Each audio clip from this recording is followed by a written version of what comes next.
If you're like me and looking up YouTube video after YouTube video to figure out how to get into a console of the 23 Expedition, I'm assuming it's similar.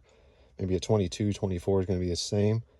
A lot of people talk about simply just pop this up, pull it back. Not the case with the Expedition. So you've got these covers, these nice little leather covers, cover everything, make it look all nice.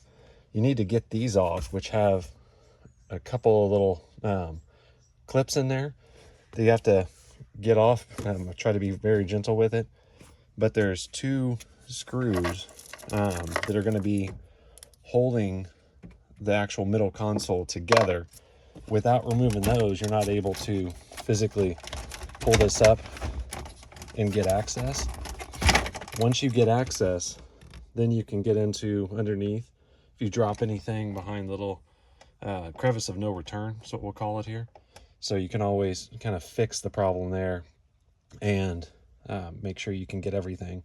If it's really small, there are some like far up little areas that maybe a little jewelry, earring or something like that may get stuck into.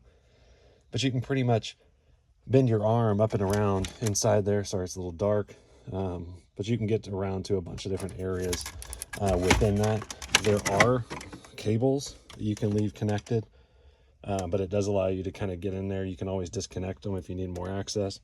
But just something worth noting there, to make sure there's two screws on each side that you've got access in order to get this middle console loose. Good luck.